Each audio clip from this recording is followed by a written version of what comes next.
Italian government scholarship. আমি এর আগে ইতালিতে হায়ার স্টাডি অপরচুনিটি এবং কোন ইউনিভার্সিটিতে কি ধরনের স্কলারশিপ প্রোভাইড করা হয় সেই রিলেটেড যে ভিডিওটা করেছিলাম সেটাতে কিন্তু আমি এই স্কলারশিপের ব্যাপারে উল্লেখ করেছিলাম।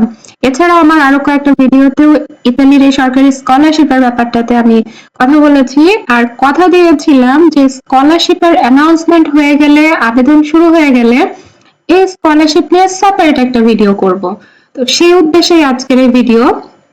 শুরুতে আপনাদের কাছে ক্ষমা চেয়ে নিব, ঠান্ডা লাগার কারণে আমার ভয়েসের কন্ডিশন যথেষ্টই খারাপ। তারপরেও ভিডিওটা আমার করার উদ্দেশ্য হচ্ছে এই স্কলারশিপের অ্যাপ্লিকেশন অলরেডি শুরু হয়ে গেছে এবং ডেডলাইনটা আগামী মাসে মানে জুনের 14 তারিখ। তো আমি যদি একটু দেরি করে ফেলি হয়তো অনেকে স্কলারশিপটাতে অ্যাপ্লাই করার ইচ্ছা থাকলেও করতে পারবেন না। আর হ্যাঁ, ইতালির ভিসা রেশিও নিয়ে আমি সামগ্রিকভাবে অবগত আছি। আমি জানি ইতালির ভিসা রেশিও অনেক খারাপ, কিন্তু একটা কথা হচ্ছে এই স্কলারশিপটা একটা সরকারি স্কলারশিপ, আর সরকারি বা গভর্নমেন্ট স্কলারশিপ সারা বিশ্বের যেই প্রান্তেই আপনি সিলেক্ট হন না কেন সেই দেশের ভিসা দিতে অথরিটি বাধ্য। কারণটা কি, কোন একটা স্টুডেন্ট যদি কোনো গভর্নমেন্ট স্কলারশিপের জন্য সিলেক্ট হয় সেই স্টুডেন্টের এগেইনস্টে সেই ইউনিভার্সিটি ভালো একটা ফান্ডিং পায়। তো স্টুডেন্টটা যদি যেতে না পারে সেই ক্ষেত্রে ইউনিভার্সিটির লস। আর অ্যাজ এ ইইউ নেশন ইতালিতে এই সরকারি স্কলারশিপে যদি কোনো ইন্টারন্যাশনাল স্টুডেন্ট সিলেক্ট হয় তার এগেইনস্টে ইইউ ফান্ডিং থেকে কিন্তু ইতালি বড় একটা অ্যামাউন্ট ফান্ডিং হিসেবে পাবে সেই স্টুডেন্টের পড়াশোনার জন্য। তো স্কলারশিপে সিলেক্ট হওয়ার পরেও যদি স্টুডেন্টটা যেতে না পারে তাহলে কিন্তু ইতালিও সামগ্রিকভাবে ক্ষতিগ্রস্ত হবে। সো এই স্কলারশিপে সিলেক্ট হলে আপনার ভিসা 100% হতে বাধ্য যদি আপনার ডকুমেন্টস সবকিছু ঠিকঠাক থাকে। তো আর কথা বাড়াবো না, মূল আলোচনায় চলে যাব। তো এই ওয়েব পেজটা হচ্ছে Italian ministry of foreign affairs and international কোঅপারেশনের ওয়েবসাইট। এই স্কলারশিপটা কিন্তু প্রোভাইডই করা হয় Italian ministry of foreign affairs and international cooperation থেকে। এখানে দেখতে পাচ্ছেন যে 4টা ডকুমেন্ট পিডিএফ আকারে আপলোড করা আছে। তো প্রথমে আমি যেটা ওপেন করব সেটা হচ্ছে এলিজিবল কান্ট্রি কোনটা, কোন কোন দেশ থেকে অ্যাপ্লাই করতে পারবেন। অনেকেরই প্রশ্ন থাকে বাংলাদেশি স্টুডেন্টরা অ্যাপ্লাই করতে পারবে কিনা, তাদের প্রশ্নটার উত্তর দেওয়ার জন্যই ফাইলটা ওপেন করলাম। তো দেখতে পাচ্ছেন 11 নম্বরে বাংলাদেশ ইনক্লুডেড, তার মানে বাংলাদেশ থেকে অ্যাপ্লাই করতে পারবেন কিনা এই প্রশ্নটা আর কারো থাকার কথা না। এবারে যেটা ওপেন করব সেটা হচ্ছে কল ফর অ্যাপ্লিকেশনস 24-25। আমি অলরেডি ওপেন করে নিয়েছি। এখানে শুরুতেই দেয়া আছে কোথা থেকে এটা প্রোভাইড করা হয় এবং ডেডলাইন হচ্ছে 14 জুন 2024। তো সময় কিন্তু 1 মাসের থেকেও কম আছে। যারা ইন্টারেস্টেড তারা এখনই আবেদনটা শুরু করেন। এখানে 2 ধরনের কোর্সের জন্য স্কলারশিপ প্রোভাইড করা হয়, একটা হচ্ছে কোর্স বেসড স্টাডি প্রোগ্রাম আর একটা হচ্ছে রিসার্চ বা ট্রেনিং প্রোগ্রাম। আর এই স্কলারশিপের আন্ডারে ইতালির 61টা পাবলিক, 30টা প্রাইভেট এবং 11টা রিসার্চ ইনস্টিটিউট কিন্তু ইনক্লুডেড আছে। আর এই হিউজ সংখ্যক এডুকেশনাল ইনস্টিটিউশনে 339টা ইংলিশ বেসড প্রোগ্রাম অফার করা হয়ে থাকে স্টুডেন্টদের জন্য। তো এবারে আসবো যে কয় ধরনের স্কলারশিপ প্রোভাইড করা হয় এই স্কলারশিপের আন্ডারে। তো শুরুতেই বলি এই স্কলারশিপে 3 মাস, 6 মাস এবং 9 মাস ভিত্তিতে স্কলারশিপটা দেওয়া হয়। সর্বোচ্চ 9 মাসের জন্য এই স্কলারশিপের জন্য একটা স্টুডেন্ট সিলেক্ট হবে। তবে 9 মাস পরে পরবর্তী স্কলারশিপ অ্যানাউন্সমেন্ট হলে পরবর্তী বছরের জন্য কিন্তু রিনিউয়ালের জন্য অ্যাপ্লাই করতে পারবেন। আর অপরচুনিটি দেওয়া হয় 5 ধরনের স্টুডেন্টদের জন্য। প্রথমটা হচ্ছে মাস্টার্স ডিগ্রি, যেটাতে আপনার কমপ্লিট ব্যাচেলর ডিগ্রি থাকতে হবে। আর যদি ব্যাচেলর ডিগ্রি কমপ্লিট না থাকে, ফার্স্ট ইয়ার কমপ্লিট থাকে, আপনি যদি সেকেন্ড ইয়ারের স্টুডেন্ট হয়ে থাকেন তাহলে ফার্স্ট ইয়ারে স্যাটিসফ্যাক্টরি একাডেমিক প্রোগ্রেস আছে এই মর্মে একটা প্রুফ দেখাতে হবে। সিজিপিএ রিকোয়ারমেন্ট এই স্কলারশিপের অ্যানাউন্সমেন্টে কোথাও আমি খুঁজে পাইনি। তো এটার জন্য বলা আছে এটা ডিপেন্ড করবে আপনি কোন সাবজেক্টে এবং কোন ইউনিভার্সিটিতে অ্যাপ্লাই করছেন। সেই ইউনিভার্সিটির সেই সাবজেক্টের ওয়েবসাইটে ঢুকে অ্যাডমিশন রিকোয়ারমেন্ট চেক করলে আপনারা বুঝতে পারবেন। তবে সেকেন্ড যে টাইপটা সেটা হচ্ছে higher education in arts, music and dance. নাম শুনে বুঝতে পারছেন যে কারা অ্যাপ্লাই করতে পারবেন। তো এটাতেও সেম রিকোয়ারমেন্ট হচ্ছে ইনস্টিটিউটের রেলেভেন্ট ফিল্ড অ্যাপ্লাই করবেন, সেখানকার রিকোয়ারমেন্ট ফিল আপ করতে হবে এবং একটা ইন্টারভিউ বা টেস্ট নেওয়া হবে অ্যাডমিশনের জন্য, সেটাতে কোয়ালিফাই করতে হবে। থার্ড যেটা সেটা হচ্ছে পিএইচডি প্রোগ্রাম। যেহেতু পিএইচডি এটা হচ্ছে রিসার্চ পিএইচডি হয়ে থাকে, তো এটার জন্য অ্যাডিশনালি আপনাকে একটা ডকুমেন্ট সাবমিট করতে হবে। সেটা হচ্ছে একটা অ্যাডমিশন লেটার সাবমিট করতে হবে, যেটা ইতালির যে কোনো রেলেভেন্ট ইউনিভার্সিটি থেকে অ্যাডমিশন লেটারটা অফার করা হবে। 4 নম্বর যেটা সেটা হচ্ছে research project under academic supervision. নাম শুনে বুঝতে পারছেন যে শুরুতে আপনাকে একটা সুপারভাইজার ম্যানেজ করতে হবে, তার থেকে লেটার অফ অ্যাকসেপ্টেন্স নিতে হবে এবং যে রিসার্চ প্রজেক্টে আপনি কাজ করবেন সেটার একটা রিসার্চ প্রজেক্ট এবং সেই সাথে আপনার সুপারভাইজারের নাম এবং কন্ট্যাক্ট ডিটেলস, এগুলো কিন্তু আপনাকে সাবমিট করতে হবে অ্যাপ্লিকেশন করার সময়। আর 5 নাম্বার যেটা সেটা হচ্ছে Italian language and culture advance course. আমি জানি এই 5 নাম্বার এই কোর্সটাতে বাংলাদেশ থেকে সম্ভবত কেউ ইন্টারেস্টেড না, তবে কেউ যদি ইন্টারেস্টেড থাকেন তার ক্ষেত্রে কিন্তু সিলেক্ট হওয়ার পসিবিলিটিটা বেশি। কারণ হচ্ছে বেশিরভাগ দেশেরই স্টুডেন্টরা এই প্রোগ্রামটাতে ইন্টারেস্টেড না। আর মেজর একটা ড্রব্যাক আছে এটাতে, সেটা হচ্ছে স্কলারশিপটা প্রোভাইড করা হয় মাত্র 3 মাসের জন্য, মানে 1 সেমিস্টার, এবং পরবর্তীতে হয়তো সেমিস্টার এক্সটেন্ড করার জন্য, রিনিউ করার জন্য অ্যাপ্লাই করতে পারবেন। আর হ্যাঁ, এটাতে যদি কেউ অ্যাপ্লাই করতে চান তার কিন্তু অবশ্যই Italian language A2 level complete থাকতে হবে। A2 বেসিক লেভেল, কিন্তু এটা থাকা লাগবে। এটা অ্যাডমিশনের জন্য অ্যাপ্লাই করবেন সেই সময়তে এটা সাবমিট করতে হবে। ওকে, সো এবারে আসবো এলিজিবিলিটি ক্রাইটেরিয়া।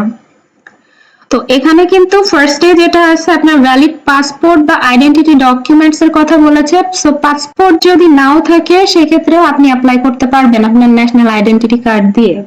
প্রথম যে এলিজিবিলিটি সেটা হচ্ছে আপনার অ্যাপ্লিকেশনটা ডেডলাইনের আগে সাবমিট করতে হবে। ডেডলাইনের পরে সাবমিট করলে আগেই রিজেক্টেড। ডেডলাইনটা হচ্ছে 14th of June 2024 central European time 2 PM, বাংলাদেশে যেটা সম্ভবত সন্ধ্যা 6টা।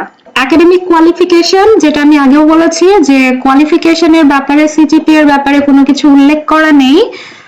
তো এটা আপনি যে ইউনিভার্সিটিতে অ্যাপ্লাই করবেন এবং যে সাবজেক্টে অ্যাপ্লাই করবেন তার ওয়েবসাইটে ঢুকে এলিজিবিলিটি ক্রাইটেরিয়া চেক করে নেবেন।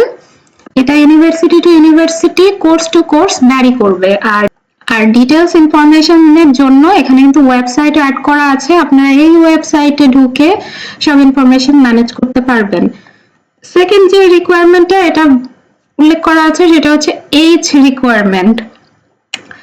যারা মাস্টার্স প্রোগ্রামে এবং arts, music and dance program এবং Italian language and culture advance courses এই 3টা প্রোগ্রামে অ্যাপ্লাই করতে চাচ্ছেন, 3টার যে কোনো একটাতে, তাদের ক্ষেত্রে এজ 28 বছরের বেশি হওয়া যাবে না এবং তাদের জন্মটা সালটা এখানে দেওয়া আছে 14 জুন 1995 পরে যারা জন্মগ্রহণ করেছেন তারাই শুধুমাত্র অ্যাপ্লাই করতে পারবেন।